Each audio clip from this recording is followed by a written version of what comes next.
Ao invés de ser fã de político, eu decidi estudar. Então eu entrei no divulgação de contas do próprio TSE e comecei a estudar sobre os dois candidatos à presidência. Então eu comecei a estudar. Bom, o Bolsonaro gastou exatamente R$0 de fundão eleitoral, enquanto o Lula ele gastou 87 milhões de fundo eleitoral que vem do nosso bolso, ou seja, ele prioriza muito os pobres. Bom, se você clicar nessa setinha, você consegue detalhar o candidato aqui no próprio TSE. Então eu detalhei o Bolsonaro e comecei a detalhar o Lula. Eu fui aqui no candidato Bolsonaro e comecei a ver a lista de bens declarados dele.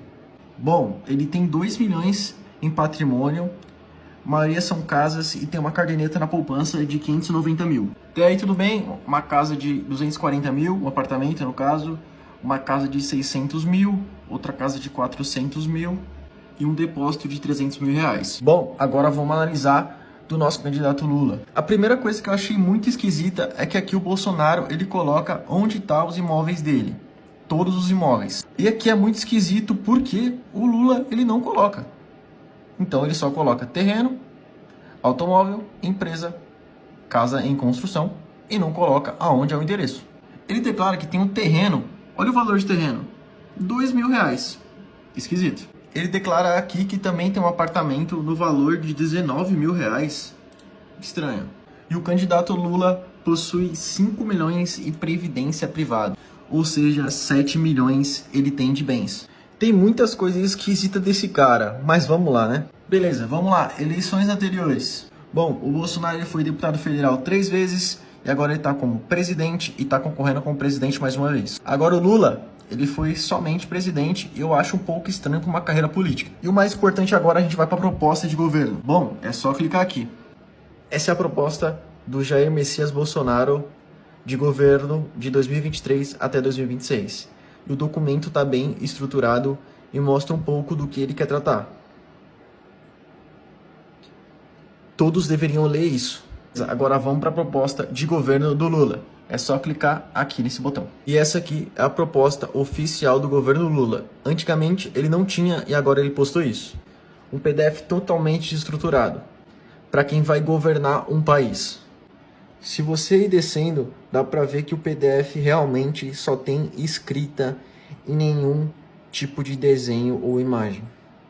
Dá para ver só por isso a falta de preparo do governo Lula. E possui apenas 21 linhas, enquanto o do governo Bolsonaro possui 48. E quais são os valores do governo Bolsonaro? Liberdade e a vida. Dignidade para o menos favorecido. Solidariedade social e voluntariado. Equilíbrio socioeconômico e regional. Só o princípio de liberdade e a vida é muito importante para um cidadão.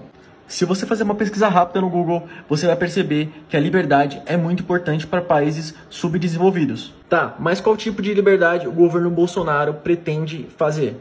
Primeiro é a liberdade econômica, ou seja, vai dar mais autonomia para o empreendedor, ou seja, gerando muito mais emprego. Outro ponto muito importante é a liberdade religiosa. Outro ponto é a liberdade de expressão, ou seja, não fazer igual Lula e regulamentar a mídia. A liberdade para a defesa de direitos. Importante ressaltar aqui que isso é direito fundamental da vida, integridade física, dignidade sexual e liberdade, ou seja, assegurar a legítima defesa e prover meios para seu exercício. E outro ponto é liberdade para o uso responsável dos recursos naturais. Agora vamos para o PDF do Lula, que ele nem deveria estar se candidatando, né? Isso é muito ruim para o nosso país, um ex-presidiário está concorrendo à presidência. Mas vamos lá. O primeiro ponto é compromisso para a reconstrução e transformação do país. Aqui basicamente ele fala o Brasil precisa resgatar a esperança na reconstrução e na transformação de um país devastado por um processo de destruição que nos trouxe de volta a fome, o desemprego, a inflação e o endividamento e etc. Ou seja, aqui é mais um ataque ao governo Bolsonaro. Em todos os pontos aqui, ele está apenas atacando o governo Bolsonaro. E se você duvida, é só ler o segundo ponto. A sociedade brasileira precisa voltar a acreditar na sua capacidade de mudar os rumos da história, para superar uma profunda crise social, humanitária, política e econômica agravada por um governo negacionista. Outro ponto dele é o desenvolvimento social e garantia de direitos. Bom, vamos atentar a esse ponto 13 aqui. Ele está propondo uma nova legislação trabalhista de extensa proteção social a todas as formas de ocupação. Ou seja, ele pretende mexer em algo que já está bom. E aqui, no próprio documento, ele fala que vai mexer em algumas coisas como teletrabalho, trabalhadores home office, medido por aplicativos e plataformas, revogando marcos regressivos da atual legislação trabalhista. No ponto 14, ele vai falar que ele quer uma reestruturação sindical. A gente lutou tanto para ter uma reestruturação sindical e ele quer reestruturar e colocar de novo o sindical como um ponto focal dos empregos e das empresas. Mas a gente sabe que essas revoluções sindicais não serviram de nada apenas para roubar o nosso dinheiro. Existem diversos escândalos, é só você procurar no Google. Outros pontos aqui muito importantes para a gente atentar é que ele fala que ele vai se opor fortemente à privatização. Aqui no texto ele fala que se opôs fortemente à privatização da Petrobras, mas o que isso pode ocorrer? Bom, hoje a Petrobras tem investimento muito de outros países, ou seja, dando credibilidade para o Brasil. E se caso a Petrobras começar a ser uma empresa mais estatal do que uma empresa acionista, a gente vai começar a ver novamente todos os escândalos que envolviam a Petrobras. Uma empresa que possui ações, ela é acompanhada diretamente pelos investidores. E por conta disso, é muito difícil que ocorra um esquema de corrupção tão grande e de desvio de dinheiro, porque os acionistas vão acompanhar de perto como a empresa está andando.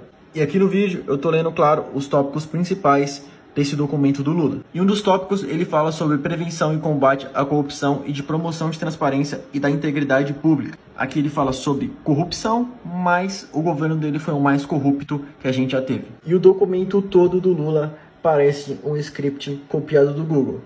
Basta você entrar nesse documento e ler que todos os tópicos são bastante redundantes. Outros tópicos muito importantes do documento de plano do Bolsonaro é a fundamentação estratégica, que o propósito é construir uma grande nação, e aqui nesse desenho mostra os eixos estratégicos do plano de governo. O tópico 3 vai falar sobre plano de governo, que é economia, tecnologia e inovação, e se você ler o texto você vai entender que ele está bem conciso.